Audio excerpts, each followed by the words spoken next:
अस्सलामुअलैकुम एवरीवन। तो नमाज जो है वो रोडों पर अदा नहीं की जाएगी, सड़कों पर अदा नहीं की जाएगी, छतों पर भी अदा नहीं की जाएगी, लाउड स्पीकर भी नहीं, अनावश्यक रूप से नहीं बजाई जाएगी लाउड स्पीकर। चलिए सुन ही लेते हैं मैं क्या बोलूं, देख लीजिए वीडियो। स्पष्ट रूप से अवगत कराया गया कि कहीं भी नमाज रोड पर अदा नहीं की जाएगी। परंपरागत रूप से नमाज जिन मस्जिदों एवं ईदगाहों में होती है वहीं पर अदा की जाएगी। परिसर के बाहर कहीं भी नमाज अदा नहीं की जाएगी। छतों पर भी अनावश्यक रूप से लोग इकट्ठे नहीं होंगे, नहीं नमाज पढ़ेंगे। परंपरागत रूप से जिन स्थानों पर नमाज अदा की जाती है वहीं पर होगी। साथ ही लाउड स्पीकर भी अनावश्यक रूप से नहीं बजाए जाएंगे, यह भी सुनिश्चित किया गया है। परंपरागत रूप से जहां जिन स्थितियों में नमाज अदा की जाती है जो कराते हैं वही कराएंगे, यह सुनिश्चित किया जाएगा। उन्हें निर्देश दिए गए हैं कि कमेटी के सदस्य यह सुनिश्चित कराएंगे कि कहीं भी नमाजी बाहर नहीं रहेंगे, परिसर के अंदर ही नमाज अदा की जाएगी। साथ ही जो सदस्य रहेंगे वह सुनिश्चित करेंगे कि जैसे ही 70-80% भीड़ अथवा नमाजी आते हैं, इसके पश्चात वह मार्गों से उन्हें रोक देंगे, बैरियर से उन्हें रोककर उन्हें वापस दूसरी मस्जिदों की ओर भेजेंगे। अभी तो ये शुरुआत है, अभी तो ये फिलहाल जो है ये फरमान आया है कि छत पर मत पड़िए, गली में मत पड़िए, है ना। वो दिन दूर नहीं जब ये फरमान जारी होगा कि आप जो है मस्जिद में भी नमाज नहीं पढ़ सकते, आप अपने घर पर भी नमाज नहीं पढ़ सकते। आपने अगर नमाज पढ़ ली तो आप जो है वो आतंकवादी हो जाएंगे, देशद्रोही हो जाएंगे और आप पर कार्रवाई होगी, बाकायदा केस दर्ज होगा, FIR होगा। वो दिन दूर नहीं है। तो सिर्फ 10 से 15 मिनट, हार्डली 20 या फिर आप आधा घंटा पकड़ लीजिए, सिर्फ उसके लिए इतना ज्यादा तमाशा क्राइटेरिया और रेस्ट्रिक्शंस है ना। सिर्फ मतलब आधे घंटे की नमाज के लिए, वो भी सिर्फ ईद उल फितर जो कि मुसलमानों की एक बहुत ही अहम त्योहार है, एक बहुत बड़ा त्योहार है, उसमें है ना। ये क्राइटेरिया और ये जो सारे जो है गाइडलाइंस वगैरह, ये सब उस वक्त कहाँ हो जाते हैं जब होली का त्योहार होता है, जो सारा दिन जो है वो खेला जाता है ना। और कहा जाता है कि जुमा तो 52 साल में 52 बार होते हैं और होली का त्योहार साल में एक बार आता है। तो भाई हमारी ईद भी तो जो है वो साल में एक ही बार आती है ना।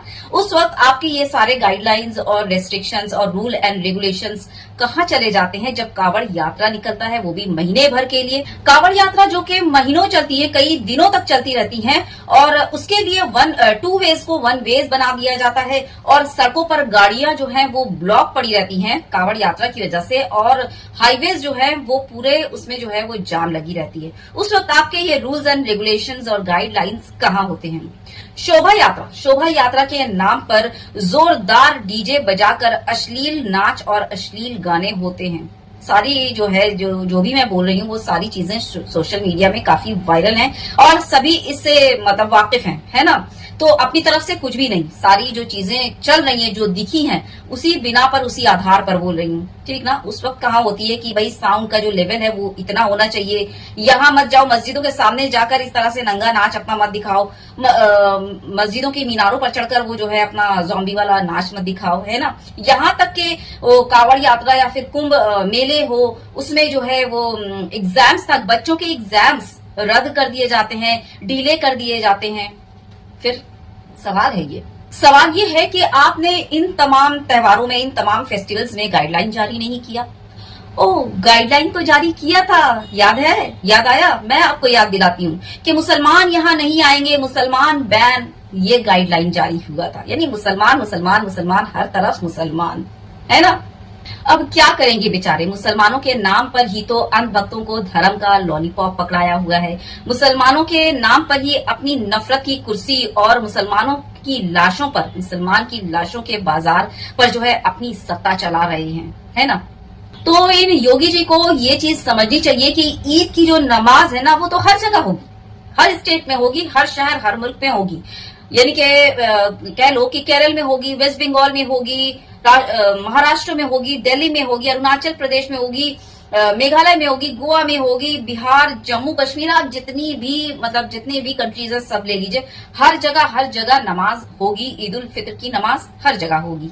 लक्षद्वीप जैसी जगह जहां 99% जो है वो मुसलमानों की तादाद है, आपको बता दूं कि क्या आपने वहां से कभी भी कोई ऐसी न्यूज सुनी है कि मुसलमानों ने जो है, वहां मुसलमानों की अक्सरियत है, मतलब क्या बोले बहुसंख्यक है, तो वहां पर मुसलमानों से किसी को डर है, या वहां पर किसी मुसलमानों ने जो है जबरदस्ती अल्पसंख्यक यानी वहां पर हिंदू जो है वो कम तादाद में है, वहां पर लक्षद्वीप के मुसलमानों ने जो है वो मॉब लिंचिंग की हो, या गाय के नाम पर प्रताड़ित किया हो, या जबरदस्ती किसी हिंदू को पकड़कर ये कहा है कि अल्लाह अकबर तो बोलना ही होगा वरना यहां तो रहने नहीं देंगे, या ये सुना हो आपने कि नहीं भाई ये तो मुसलमानों का मोहल्ला है, हम हिंदुओं को यहां नहीं रहने देंगे। कोई भी एक भी मामला सुना है? जबकि लक्षद्वीप में 99% जो है वहां मुसलमान रहते हैं। क्या सुना है ऐसा? जबकि वहां जो है केंद्र के रूल एंड रेगुलेशंस चलते हैं और राज्यपाल का वो जो है वो शासन काल चल रहा है, तब ऐसा मामला है।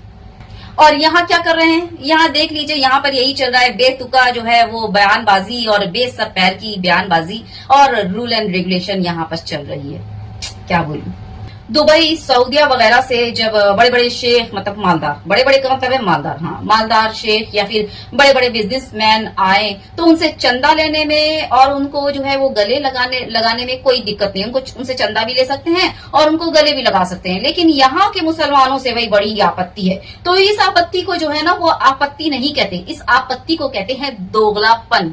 लिटरली शब्द से कहती है ना, लिटरली, हाँ वही वाली लिटरली। तो इस आपत्ति को दोगलापन कहते हैं। तो बस यही वीडियो खत्म करूंगी और क्या बोलूं, बोलने के लिए तो कुछ रहा नहीं बाकी, है ना। शेयर कर दीजिएगा वीडियो ज्यादा से ज्यादा और बहुत ज्यादा अपना ख्याल रखिए, और एडवांस में आप तमाम व्यूअर्स को मेरी तरफ से ईद मुबारक। अल्लाह हाफिज, दुआ में जरूर याद रखिएगा।